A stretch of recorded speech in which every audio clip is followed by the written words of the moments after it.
TikToker ইয়াংদের বক্তা।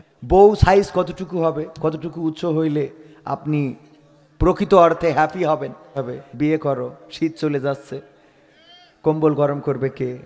ইউনূস আলাইহিস সালাম এটা বললেন না, ওগো আল্লাহ আমি নবী, আমারে তুমি পানিতে ফেললে, আবার সেই পানির মাছ আমারে গিলে নিল, আমি আর তোমার দিন প্রচার করব না, আমার লাভ কি এই কাজ করে?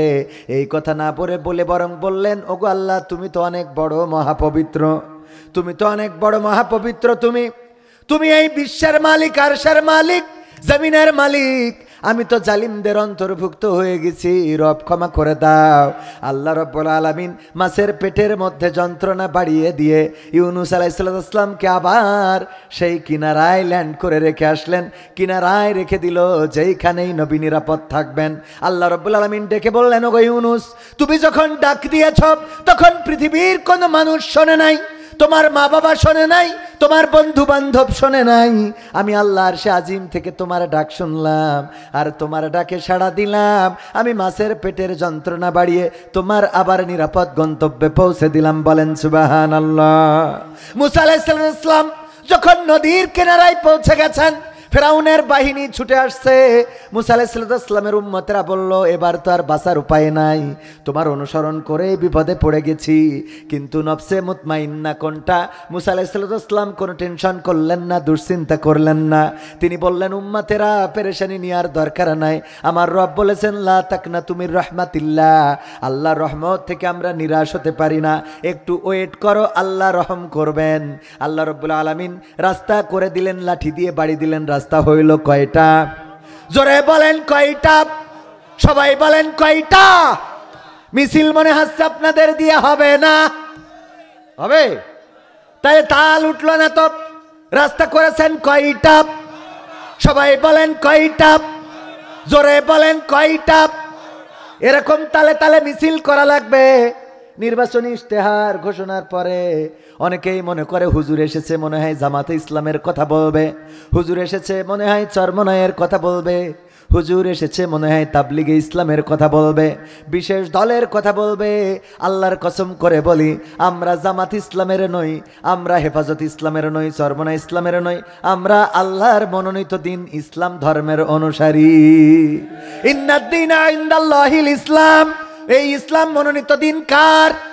আল্লাহ বললেন আমি পছন্দ করে দিলাম ইসলাম, আমরা সেই ইসলাম করি। যদি এখন বাংলাদেশ জাতীয়তাবাদী দল ঘোষণা দেয়, এই বাংলাদেশে জাতীয়তাবাদী দল যদি এমপি 150-150-এর অধিক হয়, রাষ্ট্র গঠন করবে এবং কোরআন দিয়ে দেশ চালাবে, তাইলে আমরা সে যে হয় হোক, আমরা সেই এমপির লোক। ঠিক না বেঠে? যদি আওয়ামী লীগ বলে আমরা 72 নয় 71 নয় সব সংবিধান ছুঁড়ে ফেলে দিলাম, আমরা সিদ্ধান্ত নিয়েছি আল্লাহর জমিনে আল্লাহর দিন কায়েম করব, কোরআনের আইন বাস্তবায়ন করব, তাইলে সেই আওয়ামী লীগ করতেও আমাদের কোনো আপত্তি আছে নাকি? যদি জাসদ বাসদ অন্যান্য বামপন্থীরাও যদি বলে আমরা তওবা করে ফিরে আসলাম, আমরা এই জমিন আল্লাহর দিন কায়েম দেখতে চাই, আমরা এই জমিনে কোরআনের রাজ দেখতে চাই, কোরআনের বিধান কায়েম হবে, চোর চুরি করলে হাত কেটে দেওয়া হবে, ধর্ষণ করলে জেনা করলে মাজা পর্যন্ত কেটে দিয়ে সাঙ্গেসার করা হবে, যদি কেউ চিন্তাই করে এক পাশের হাত অপোজিট পাশের পা কেটে দেওয়া হবে, এমনিভাবে কোরআনের অনুশাসন বাস্তবায়ন করা হবে, তাইলে আমরা সেই জাসদ বাসদ করতেও আমাদের আপত্তি আছে নাকি? যদি জামাতে ইসলাম বলে বাংলার জমিনে আমরা নির্বাচিত হওয়ার পরে ধর্মনিরপেক্ষ মতবাদ কায়েম করব, আমরা নির্বাচিত হওয়ার পরে 72-এর সংবিধান কায়েম করব, আমরা নির্বাচিত হওয়ার পরে আমরা এমন রাষ্ট্র কায়েম করব যেই রাষ্ট্রে ইসলাম বলে কিছু থাকবে না, তাইলে জামাত ইসলাম করাও আমাদের দ্বারা হবে। কথা কয় না? হবে? চরমনাও করা হবে না। ইসলামের বিপক্ষে যাবে যে, তার বিপক্ষে আমরা আছি না নাই? কিন্তু ইসলামের পক্ষে যিনি কথা বলবেন, তিনি যেই দলের হন, তিনি যেই মতের হন, কোনো অসুবিধা নাই।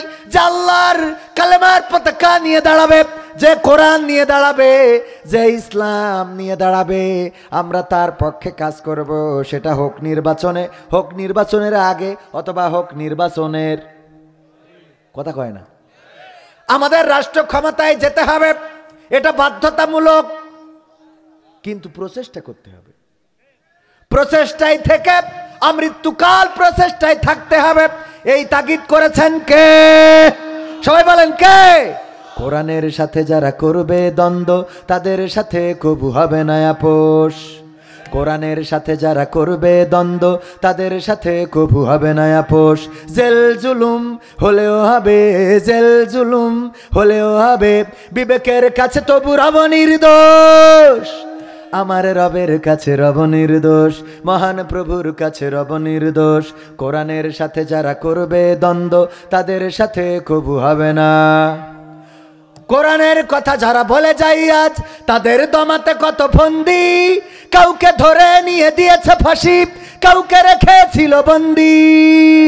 কোরআনের কথা যারা বলে যায় আজ তাদের দমাতে কত ফন্দি, কাউকে ধরে নিয়ে দিয়েছে ফাঁসি, কাউকে রেখেছিল বন্দি। হক কথা বললেই জ্বলে যায় গা, কোরআনের কথা সইতে পারে না। হক কথা বললেই জ্বলে যায় গা, কোরআনের কথা সইতে পারে না। জানি না তাদের আমাদের পরে কেন এত আক্রোশ।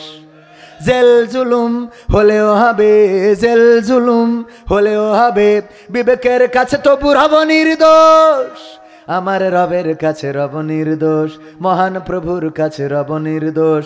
কোরআনের সাথে যারা করবে দ্বন্দ্ব তাদের সাথে কবু হবে না। কোরআনের কথায় আজ বলতে গেলে আসছে বাধা কত ভাবে, কোরআন প্রেমিকেরা হাতে রেখে হাত সামনে এগিয়ে যাবে। দিনের কথায় আজ বলতে গেলে আসছে বাধা কত ভাবে, কোরআন প্রেমিকেরা হাতে রেখে হাত সামনে এগিয়ে যাবে। হক কথা বলতে করি না কো ভয়, জীবনের বিনিময়ে আনব বিজয়। হক কথা বলতে করি না কো ভয়, জীবনের বিনিময়ে আনব বিজয়। বুকে আছে শক্তি, অন্তরে আছে সাহস। আছে আছে। আজকের যুবকেরা একটু শক খেয়েছে। কি খেয়েছে? শক খেয়েছে। কেন? কারণ যুবকেরা দেখেছেন এখানকার স্টেজের বক্তা এসে আমাদের বলবে বিয়ে করতে হবে, বিয়ে করো, শীত চলে যাচ্ছে, কম্বল গরম করবে কে? তাই না? যুবকরা এই আশা করেছিল। বাবাদের ব্যাপারে বলবে বাবারা বিয়ে দাও সন্তানদের। বউ সাইজ কতটুকু হবে, কতটুকু উচ্চ হইলে আপনি প্রকৃত অর্থে হ্যাপি হবেন, এইগুলো শোনার জন্য যে যুবকগুলো এসেছে এইগুলোর একটু ডিস্টার্ব হচ্ছে।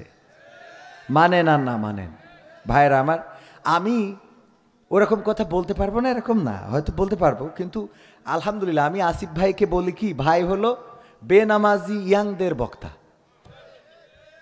টিকটকার ইয়াংদের বক্তা। কাদের? টিকটকার ইয়াং, রিলস করা ইয়াং, যারা ওই যে একজন রিলস করতে যে নাই আগুনে পুড়ে এখন বার্ন ইউনিটে আছে, কুত্তা নিয়ে ভিডিও করে। হ্যাঁ দেখেন মানে মানে মানুষ কতটা বিকলাঙ্গ হইলে, এবং এইগুলোর ফলোয়ারও পাওয়া যায়, আছে না নাই?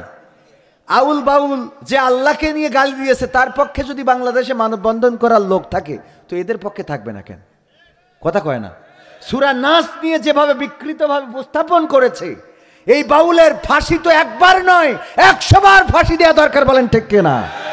কারণ এই বাংলার জমিন, যেই জমিনে শাহজালাল ঘুমানো, যেই জমিনে খানজাহান ঘুমানো, যেই জমিনের মাটি বাইজিদের মাটি, যেই জমিনের মাটি তিতুমিরের মাটি, যেই জমিনের মাটি কবি নজরুলের মাটি, সেই মাটিতে বসে কোরআনের অবমাননা করে আর তাদের পক্ষে মানববন্ধন করার লোক পাওয়া যায়। আল্লাহর কসম করে বলি, ইসলামী রাষ্ট্র ব্যবস্থা কায়েম হলে এদেরকে সমূলে মূলোৎপাটন করা হবে।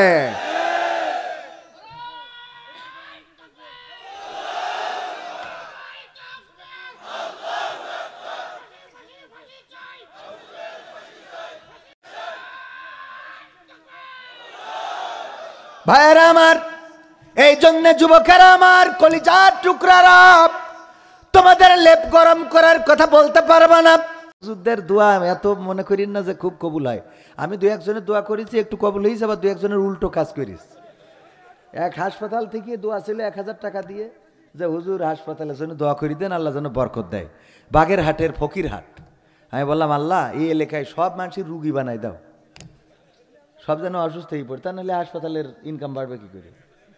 পরের দিন দেখি মাহফিল কমিটি আমার কাছে মেসেজ দিয়েছে, এই হাসপাতাল যারা পরিচালনা করে, আমাদের ঠিকানা টিভি .প্রেসের পেজে মেসেজ দিয়েছে, হুজুর দোয়া করলেন কি আর কাম হইলো কি? কে? আমি বললাম কেন? কয় যে গতকাল কি হাসপাতালে পুলিশ এসে 1 লাখ টাকা জরিমানা করে। ঠিক আছে, এখন আমি উল্টো কাজ করি, মাঝে মাঝে উল্টো কাজ করে। আবার একজন বিয়ের জন্য দোয়া চেয়েছে, আমাদের রিপন ভাই সাতক্ষীরা, দোয়া করেছি, আলহামদুলিল্লাহ বিয়ে হয়েছে। পরের বছর আবার গেছি, আমার অভিনন্দন জানাইছে, ভাই অভিনন্দন, আমার বিয়েটা হয়ে গেছে। পরের বছর গেছি, আবার 100 টাকা দিয়ে সিরকুট দিয়েছে, হুজুর আমার জন্য দোয়া করেন, আল্লাহ যেন বিয়ের ব্যবস্থা করে। আমি বললাম কেন, গত বছর না বিয়ে হইলো? বলছে সে বউ চলি গে, কিন্তু বিয়ে তো হয়েছে আলহামদুলিল্লাহ, দোয়া তো কবুল হয়েছে।